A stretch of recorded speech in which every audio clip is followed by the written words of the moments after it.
Saudações, inscritos e visitantes do canal do Emissário Cristiano, Despertar de Consciência e Escândalos Gospels.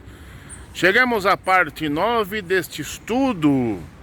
Qual é a verdadeira interpretação de Isaías capítulo 9, versos 5 ao 6, e que, de acordo com os cristãos e judeus messiânicos, ali se refere a Yeshua, Jesus, ou Yahushua, ou Yahusha, enfim. Eu entendo que este estudo é meio que chato para quem não gosta de estudar, porque isso força a cabeça do crente, a ele rever os seus estudos do passado sobre a língua portuguesa, sobre coisas como presente, passado, futuro, predicativo, do pretérito imperfeito Mas justamente isso é importante para que você entenda que compreenda também que as traduções cristãs são tendenciosas, onde os tradutores não conhecem o hebraico e vão colocando ali aquilo que acham, Principalmente aquelas bíblias, como você viu na parte 8 aí, a versão King James, a versão João Ferreira de Almeida, Como eles, tipo assim, sabe, como se fosse uma peça de um quebra-cabeça, eles tentam encaixar em outra peça, não encaixa, quase encaixa. Então eles ficam no encaixe.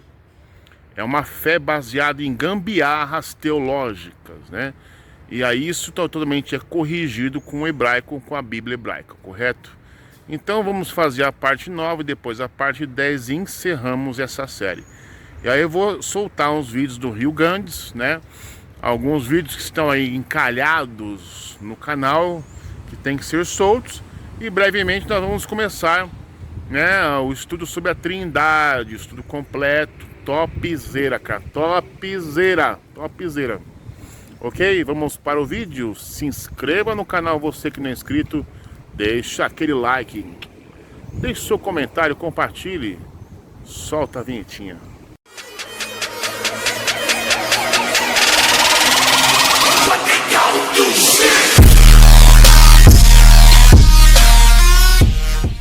E vamos iniciar nossa leitura de Isaías capítulo 9, versos 5 e 6, Não é uma leitura, mas é um estudo, E vamos falar sobre nomes e títulos, Então diz o seguinte: o último verbo de Isaías 9, 5 e 6 é seguido por uma série de nomes e títulos. Este conjunto de nomes e títulos parece aos tradutores cristãos como um alvo fácil para edição, a fim de apoiar a mensagem cristológica que estava a ser desenvolvida para esta passagem. O que quer dizer isto? Os tradutores das Bíblias cristãs do Antigo Testamento, eles pegam um texto isolado e cristianiza o texto isolado para manipular o leitor que aquele texto fala de Jesus, correto? É bem assim. Então ele faz uma transformação, um travestismo, uma gambiarra. Ele faz com que o leitor entenda que aquele texto fale de Jesus, É bem isso. Como demonstrado na tabela 2, que vimos anteriormente na parte 8, esta série de nomes e títulos podem ser entendidas de duas maneiras diferentes, dando assim origem a duas versões apresentadas para a tradução judaica. Neste ponto da análise, somente aspectos linguísticos destes nomes e títulos serão analisados. As aplicações especiais desses nomes e títulos serão averiguados na série 6b abaixo. Então vamos subir aqui um pouquinho. O primeiro nome ou título é Pele-Yoetz, Conselheiro Maravilhoso. Deve ser essa a pronúncia. Pele-Yoetz, Conselheiro Maravilhoso. E que aparece na Bíblia hebraica apenas uma vez, em Isaías 9:5. Consequentemente, uma análise comparativa com a feita pelos verbos não é possível. Na versão cristã, este título-nome aparece separados de duas entidades, maravilhoso e conselheiro. Embora uma análise comparativa não seja possível, as regras de gramática da língua hebraica ainda se aplicam e, segundo a qual, essa divisão não pode ser feita. Embora os dois termos possam permanecer como substantivos, eles assumem significados diferentes. O substantivo pele, que deriva da raiz verbal, significa uma maravilha. Entenderam? Uma maravilha, não é maravilha, nem maravilhoso, é uma maravilha. Como pode ser visto em duas aplicações na forma singular do livro de Isaías. Em Isaías capítulo 25, verso 1, como uma maravilha. Em Isaías capítulo 29, verso 14, como vafile. E uma maravilha. Então é uma maravilha e uma maravilha. Uma maravilha e uma maravilha. Tem um E no começo. O substantivo ioetes, que deriva da raiz verbal, significa um conselheiro ou um aconselhador, como pode ser visto a partir de duas aplicações. Na forma singular e no livro de Isaías, em Isaías 3:3, como ioetes, não é ioetes, e um conselheiro ou e um aconselhador. Em Isaías 41:28, como um conselheiro ou um aconselhador. Esses termos e suas respectivas traduções na Bíblia cristã serão mostrados na tabela 4. A21, que é essa tabelinha aqui embaixo. Então aqui temos os termos em hebraico, né? A referência bíblica, a tradução correta, que é a Bíblia hebraica, diz o que lá? Maravilhas, uma maravilha, conselheiro e conselheiro. E no caso de Isaías 9:5-6, é conselheiro maravilhoso. Na tradução cristã, observamos o que é uma vírgula, que não é encontrada na Bíblia hebraica. É maravilhoso, conselheiro, né? E a tradução correta é conselheiro maravilhoso. Tá vendo? Uma vírgula, gente, acrescentada muda muita coisa. Então temos o que aqui? O termo hebraico está, na verdade, no singular e se traduz literalmente como uma maravilha, mas o plural é claramente implícito aqui, uma ocorrência bastante comum na Bíblia hebraica. Como pode ser visto a partir da tabela 4, a tradução cristã, como dos dois nomes títulos separados, é incoerente com o texto hebraico. Então são coisas separadas, tá vendo? Por quê? Porque temos uma vírgula. O correto é sem vírgula, conselheiro maravilhoso, não é conselheiro, vírgula, maravilhoso. O próximo nome título é Gibor. Esta expressão aparece 3 vezes na Bíblia hebraica. 2 deles na forma singular estão presentes no livro de Isaías. Aí temos aqui um rodapézinho. Além disso, o fato de que cada um dos seguintes 3 nomes títulos contém 2 elementos e que outros derivados de 2 raízes verbais são usados juntos com Isaías 25:1 e 28:29, apoia a noção de que este nome título também consiste em 2 elementos, como é refletido nas 2 traduções judaicas, correto? Em Isaías 9:5 e 10:21, o terceiro exemplo está em Ezequiel 32:21, onde aparece a forma plural Eliei Giborim. Os componentes deste nome título são El e Gibor. O termo é comum nas escrituras hebraicas em 3 aplicações. O uso mais frequente deste termo é em referência a Dus, por exemplo, em Êxodo 34:6. Outra aplicação é em referência a outros deuses, ou seja, a ídolos, por exemplo, em Isaías 34:14, né, gente? O terceiro uso deste termo é para identificar alguém forte ou poderoso, por exemplo, em Ezequiel 17:13 e Salmo 29:1. Ou até mesmo algo poderoso, por exemplo, como Salmo 90, verso 11. O termo é comumente usado na Bíblia hebraica para identificar alguém forte, corajoso, um herói. Por exemplo, Gênesis 10:9 e Zacarias 9:13. A combinação da expressão pode ter significados diferentes, dependendo do contexto da passagem. Pode significar poderoso, herói, quando o contexto fala de uma pessoa ou pode significar o poderoso dos, quando o contexto refere-se a Deus. A versão cristã analisada traduz como Deus forte em Isaías 9:6, em Isaías 10:21. A maioria das traduções judaicas traduz como Deus poderoso ou força poderosa e Deus poderoso, respectivamente. Esses termos e suas respectivas versões serão mostradas na tabela 4A22, que inclui também uma alternativa válida da tradução desta frase. Então temos a tabela aqui, os termos, a referência, Isaías 9:5-6, Deus poderoso, na tradução judaica alternativa, força poderosa, e na tradução cristã, Deus forte. E temos aqui em Isaías 10:21, ao Deus poderoso, a força poderosa, tradução cristã, Deus forte. Ezequiel 32:21, aos homens mais poderosos, aos mais valentes, os mais poderosos, Então você percebe que a tentativa de cristianizar textos isolados é muito forte, Vamos subir aqui um pouquinho mais.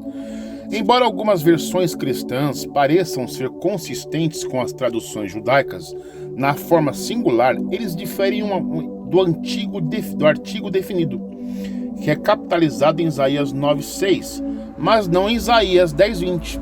Na versão King James, por exemplo, além disso, o nome título não inclui o artigo definido, o, aplicado aos respectivos termos no nome título em Isaías 9:5. O mesmo é verdade em Isaías 10:21, exceto que neste último caso, devido à presença da preposição el para, como ditado pelo contexto da passagem. O artigo definido está implícito e duas traduções concordam com isso. A tradução judaica alternativa para esta inclua na tabela 4A22 é válida tanto dentro do contexto de cada passagem e útil na identificação dos quais Isaías pode estar falando aqui. Isso será explorado ainda mais logo adiante. O próximo nome é Aviad, que aparece na Bíblia hebraica apenas uma vez. Em Isaías 9:5 é para pai. No entanto, o substantivo singular é também aplicado como um avô, por exemplo, em Gênesis 31:42, 32:10. Um progenitor de uma linhagem de descendentes, por exemplo, em 17:4 de Gênesis, Isaías 51:2. O primeiro de uma espécie, o inventor, por exemplo, Gênesis 4:20 ou 21. Um conselheiro, um aconselhador, um patrono, por exemplo, em Gênesis 45:8, Jó 29:16. O fundador, exemplo, Josué 17:1 e 1 Crônicas 2:50. Além disso, o termo é utilizado como forma de tratamento para um profeta, um rei e outros, por exemplo, 1 Samuel 24:12, 2 Reis 5:13, e na forma plural existem aplicações adicionais, nenhum dos quais relevantes para um verso analisado. Por conseguinte, o primeiro componente do presente nome título pode ter significados tais como pai de, ou avô de, ou progenitor de, etc. O segundo componente desse nome título é usado em hebraico como uma preposição por no segundo temporal, tal como por cento tempo, para até que, e também como um substantivo eternidade quando combinados com outros termos. Qual é a correta aplicação de Isaías 9:5-6? A concordância hebraica lista como um dos 22 casos em que aplicado no substantivo cai na categoria acima um conselheiro, um aconselhador ou patrono. Assim, a tradução literal de poderia ser conselheiro da eternidade, eterno patrono, ou ainda patrono da eternidade. Em termos de passagem de seu cada contexto, talvez as traduções mais apropriadas deste nome título seria Pai Eterno ou Pai da Eternidade. O último é comumente encontrado em traduções judaicas e cristãs.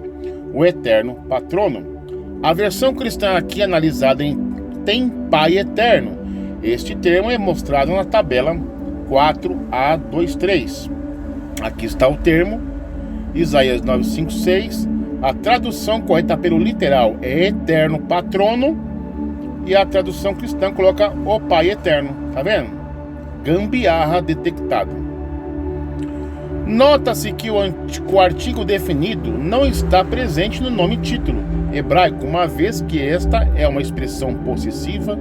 Pela correta sintaxe gramatical, o único lugar que teria sido apropriado colocar um artigo definido seria como um prefixo para. A versão cristã em língua portuguesa, King James, tem tanto o artigo definido o e a expressão príncipe da paz, capitalizada com a finalidade de aprimorar a mensagem cristológica nessa passagem. Perceberam agora? Então, os tradutores tentam a todo custo cristianizar os textos, fazerem gambiarras, né? E nenhum cristão ou evangélico ou católico vai lá verificar se aquela tradução é correta ou não, se é fidedigna, e ainda chama essas bíblias de palavra de Deus, né?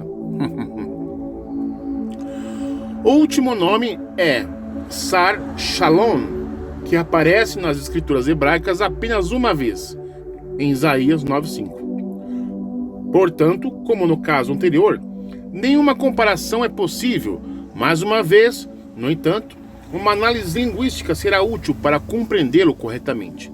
Este nome título é uma expressão possessiva que consiste de dois componentes. O primeiro componente é Sar.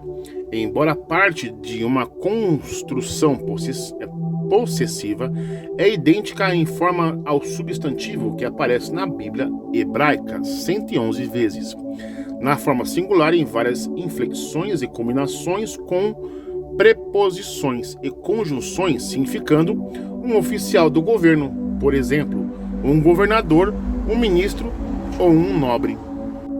Embora seja frequentemente traduzido como um príncipe, mesmo em traduções judaicas, deve-se notar que nesse termo nunca é usado nas escrituras hebraicas para descrever alguém que é um príncipe. Na forma possessiva, tanto significa comandante da, ou governante de, ou ministro de, etc. O segundo componente do nome título é Shalom, que tem 237 aplicações na Bíblia hebraica. O uso predominante da palavra é um contexto da paz, como serenidade, tranquilidade ou segurança do perigo, etc. E também aplicado quando existem boas relações entre pessoas e nações, oposta à ideia dos conflitos ou guerras, por exemplo, Isaías 39:8, Eclesiastes 3:8.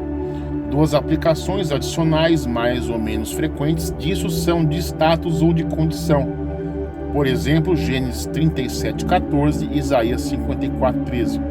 Como está? Uma forma de pergunta sobre o bem-estar de alguém, por exemplo, Gênesis 29:6, 2 Samuel 18:32. Claramente, a aplicação em Isaías 9:5 é a paz. Portanto, a tradução correta do título nome é governante da paz. A versão cristã aqui analisada traduz como príncipe da paz. Este termo é mostrado na tabela 4A24, logo abaixo. Então temos aqui, Isaías 9:5-6, tradução correta, governante da paz. Tradução cristã, o príncipe da paz.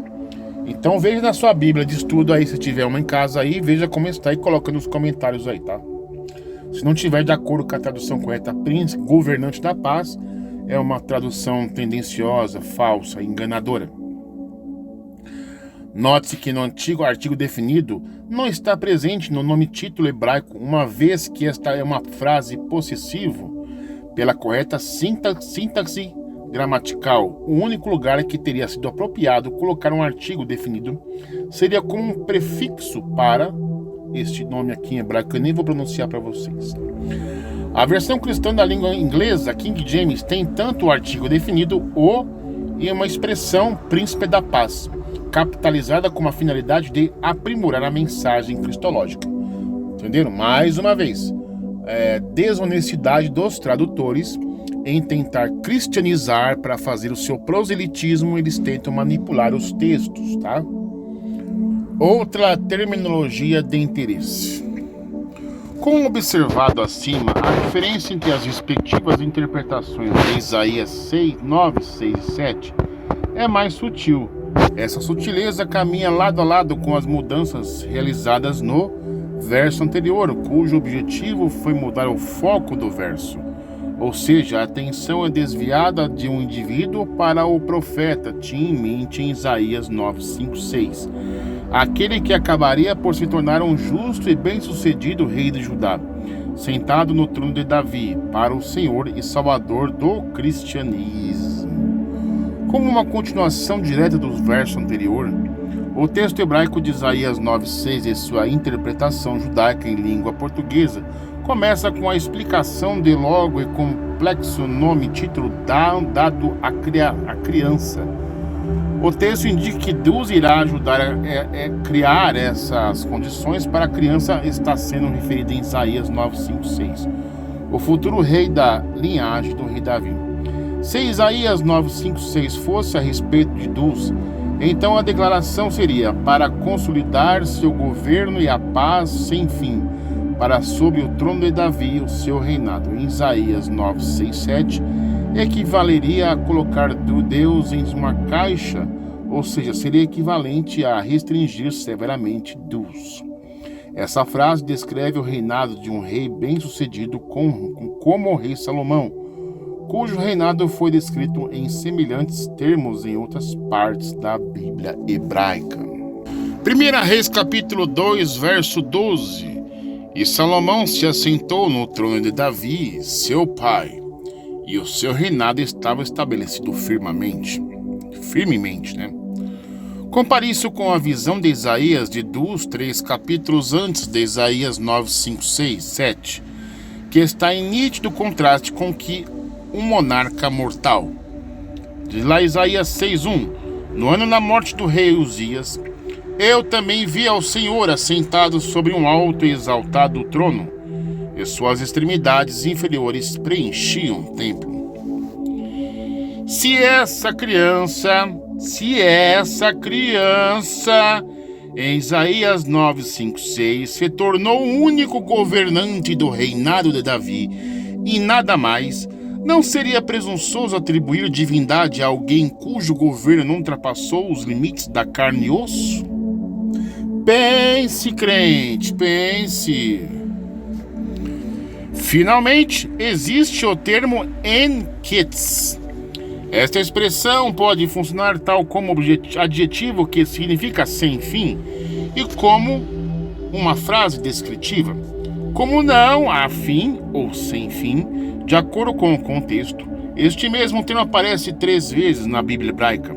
Isaías 9:5, Eclesiastes 4:16, 12:12 e 2 vezes na forma combinada com a preposição e, como veieketz, e sem fim em Jó 22:5, Eclesiastes 4:8. Estes termos e suas respectivas traduções da Bíblia cristã são mostrados na tabela 4A31, que vemos aí logo abaixo.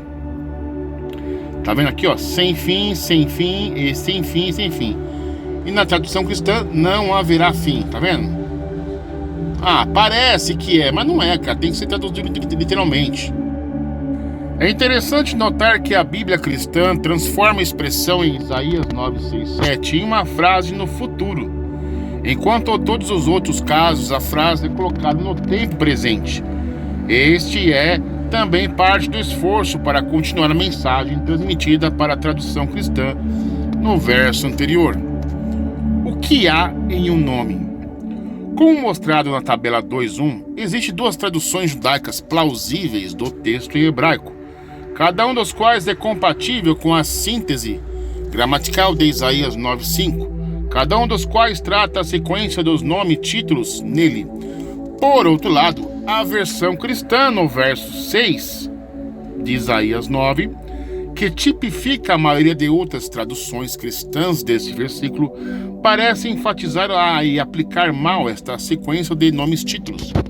A sequência parece ser de louvor, diz maravilhoso, conselheiro, maravilhoso conselheiro, Deus forte, Pai da eternidade, príncipe da paz. Deixa a pessoa com a impressão de que o sujeito aqui é Deus, sua substância, é quem ele é. Isto é concebido, com efeito, para criar um cenário cristológico que aponta para um certo indivíduo de particular importância para o cristianismo, ou seja, Jesus. Mais uma vez detectado a desonestidade intelectual dos tradutores das Bíblias cristãs no Antigo Testamento, né, gente? A partir de uma perspectiva judaica, isto é completamente impossível, embora numerosos nomes judaicos sejam frases que contêm um dos vários títulos divinos. As terminações mais utilizadas são El e Yah, geralmente combinadas com outros termos, tal como os dois exemplos que aparecem a seguir com os nomes dos filhos de Isaías e Oséias. Num verdadeiro profeta de Israel, nem qualquer verdadeiro israelita atribuíam termos como o Deus forte ou Pai da eternidade a uma pessoa. Além disto, está registrado na Bíblia hebraica que os nomes significativos dos filhos dos profetas nunca descreveram um próprio filho. Em vez disso, esses nomes levaram com eles mensagens para o povo, como é o caso dos filhos de Isaías. Shear Yashuv, um remanescente retornará. Emmanuel, Deus está conosco. Maher Shalach Hashbaz, ativa-se a pilhagem e apressa-te recolher os despojos. E com os filhos de Oséias, Israel, Deus semeará. Loruhá Maha, não lhe deve compaixão. Eloame, vocês, eles não são meu povo. Como observado a seguir na tabela 2.1, o texto em mente a terminologia que foi analisada na seção 4. Acima é hora de examinar o significado do primeiro dos dois versos nessa passagem, Isaías 9.6, versão A.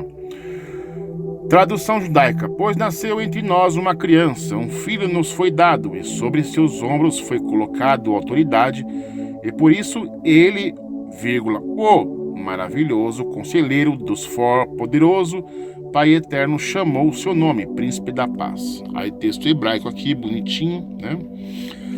A visão predominante entre os sábios judeus é que os três primeiros nomes títulos, conselheiro maravilhoso, Deus poderoso, Pai eterno, são dadas referências a Deus, e o que o último nome título, príncipe da paz, é o nome título simbólico que Deus mandou ser dado para a criança deste tema deste versículo. Isto é bastante semelhante à maneira como Oséias foi ordenado a nomear seus filhos, no caso de Oséias, capítulo 1, do 4 ao 9. Quem então poderia ser o menino? O registro histórico do reino de Judá apontado nas escrituras hebraicas, do tempo do rei Acaz em diante, sugere que o título do nome, Príncipe da Paz, faz alusão ao fato de que foi um período prolongado de paz na terra de Israel durante o reinado do rei Ezequias. Este espaço de tempo de paz se tornou famoso pelo seu convite ao restante dos judeus que viviam no reino do norte de Israel para participar da celebração da Páscoa. Veja 2 Crônicas, capítulo 30. Né? E aqui temos Isaías 9.5, versão B. Pois nasceu entre nós uma criança, um filho nos foi dado, e sobre seus ombros será a autoridade. Chamou seu nome Maravilhoso Conselheiro, Deus Poderoso e Eterno Patrono Governante da Paz. Texto em hebraico. Nestas versões, os nomes títulos são componentes de uma expressão que, em sua totalidade, poderia ser considerado como se referindo a alguém, uma pessoa. No Talmud babilônico, Tratado de Sanhedrin 94a, os sábios consideram estes títulos como denominações dadas a Ezequias.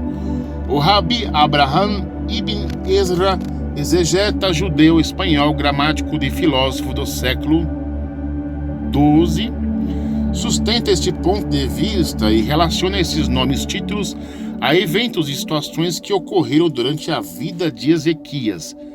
Vide abaixo. Dom Isaac Abravanel, também conhecido como Abravanel ou Abravanel, exegeta, filósofo, financista, estadista português do século XV, tinha uma visão similar, ou seja, que a criança iria ter todos esses nomes títulos, talvez com um sinal de lembrete simbólico para Israel da mensagem que a nação judaica representa.